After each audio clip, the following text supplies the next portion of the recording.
नमस्कार।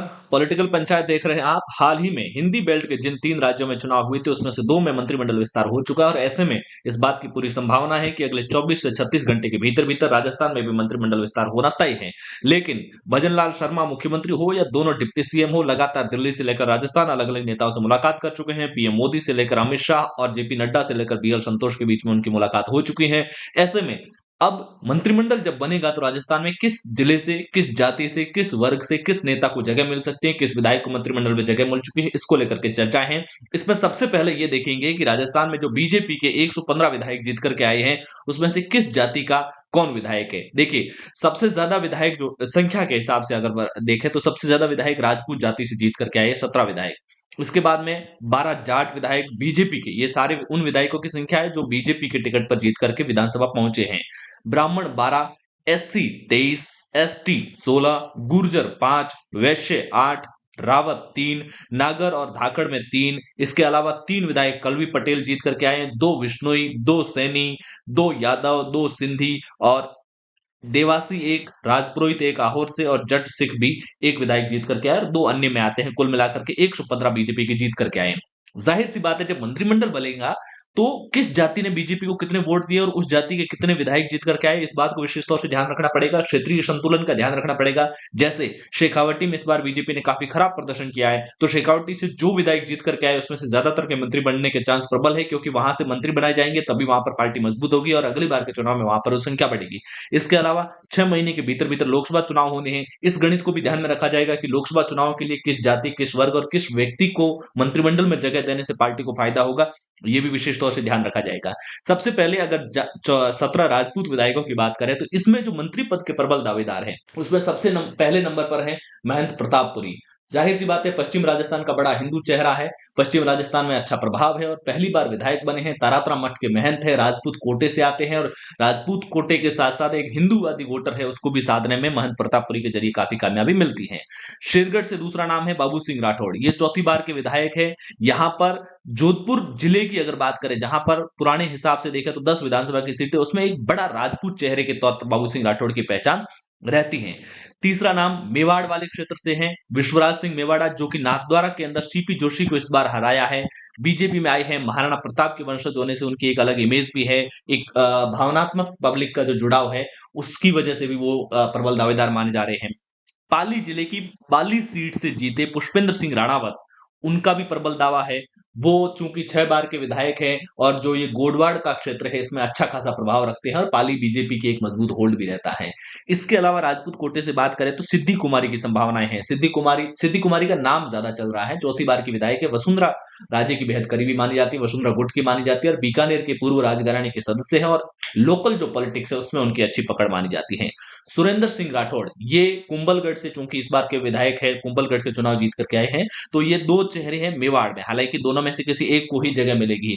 मेवाड़ में पार्टी के प्रमुख वरिष्ठ नेताओं की गिनती होती है और राजपूत समाज में उनका अच्छा प्रभाव है। इससे पहले वो वसुंधरा राजे सरकार थी उसमें भी मंत्री रह चुके हैं।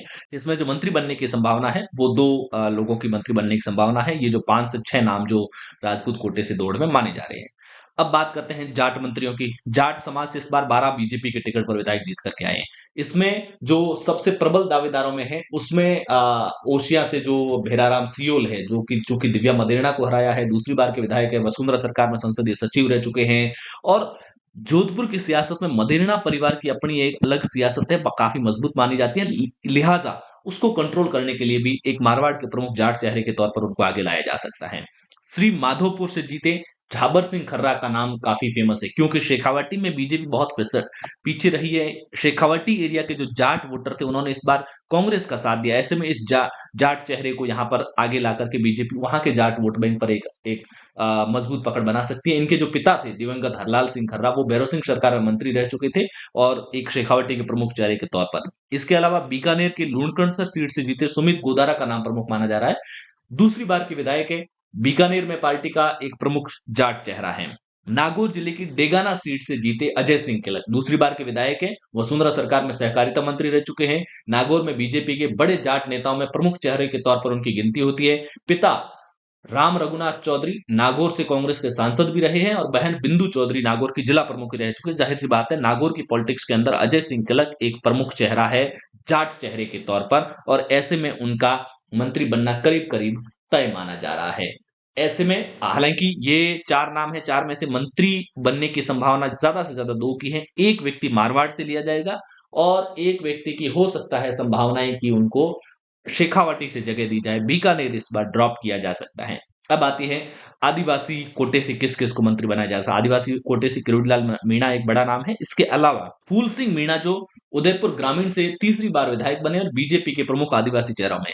आदिवासी कोटे से मंत्री बनाना इसलिए भी जरूरी है क्योंकि जो राजस्थान का निचला हिस्सा है, बांसवाड़ा, डूंगरपुर, ये वाला जो एरिया है, प्रतापगढ़ का एरिया, इसमें बीएपी भारतीय आदिवासी पार्टी ने बहुत अच्छा प्रभाव जमाया है और इस बार 3 सीटें जीतने में भी कामयाब हुई है। पंचायती राज में बीजेपी के लिए बड़ी चुनौती है। आदिवासी पार्टी के प्रभाव को कम करने के लिए बीजेपी को अपने आदिवासी नेताओं को आगे करना पड़ेगा। इसमें शंकर सिंह डेचा जो कि डूंगरपुर की एकमात्र सीट बीजेपी के पास में है, बाकी बीजेपी डूंगरपुर में सिर्फ एक ही सीट जीत पाई और वो शंकर लाल डेचा है, सागवाड़ा से जीते हैं। और बीटीपी बीएपी के प्रभाव को कम करने के लिए इनको मंत्री बनाया जा सकता है। ये डूंगरपुर बांसवाड़ा जिले की गढ़ी सीट से जो जीते हैं कैलाश मीणा, वो अब पहली बार वहां पर विधायक बने हैं और ये भी एक प्रमुख चेहरा है, लिहाजा उनको भी मंत्री बनाया जा सकता है मीणा आदिवासी कोटे से। वैश्य मंत्री के तौर पर देखें तो बीजेपी के 8 विधायक बने वैश्य कोटे से। वैश्य ये बीजेपी का एक कोर वोट बैंक माना जाता है, काफी पार्टी के प्रति काफी विश्वस्त और काफी कमिटेड रहता है। इसमें लादूलाल पीतलिया जो कि सहाड़ा से इस बार विधायक बने हैं, उनका पहली बार के विधायक है, जैन वैश्य वर्ग का प्रमुख चेहरा और हिंदू संगठनों में लंबे समय से सक्रिय हैं। दूसरा जयदीप बिहानी जो कि गंगानगर से विधायक बने हैं, पहली बार के विधायक है। ये नहरी जो उत्तर राजस्थान का बेल्ट है उसमें एक अच्छा वैश्य चेहरे के तौर पर उनकी पहचान है। ये मेवाड़ हो गया, ये उत्तर राजस्थान हो गया। इसके अलावा ताराचंद जैन जो कि चूंकि पहले गुलाबचंद कटारिया जिस सीट से चुनाव लड़ते थे उदयपुर शहर की सीट से, वहीं से ताराचंद जैन इस बार वहां से विधायक बने हैं। और कटारिया के विकल्प के तौर पर या कटारिया के वजह से जो खाली चेहरा जगह खाली हुई है उसको भरने के लिए ही इनको आगे लाया जा सकता है। पहली बार के विधायक है, कटारिया को स्पेस भरने के लिए एक वैश्य वर्ग से किसी एक चेहरे को आगे बढ़ाया जा सकता है। गृह मंत्री की बात करें, हालांकि अशोक गहलोत ने गृह मंत्रालय अपने पास रखा था। वसुंधरा सरकार के समय गृह मंत्री गुलाबचंद कटारिया थे।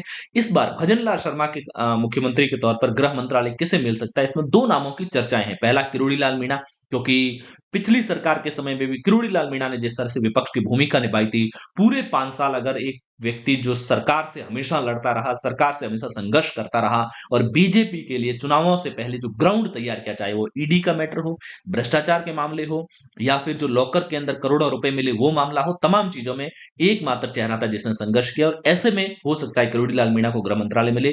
इसके अलावा महंत बाबा बालक नाथ जो कि अलवर के तिजारा से विधायक बने हैं, हिंदूवादी चेहरा है, चूंकि गृह मंत्रालय राजस्थान में उसी को मिलता है जिसकी इमेज मोटे तौर पर हिंदूवादी चेहरे के तौर पर होती हो।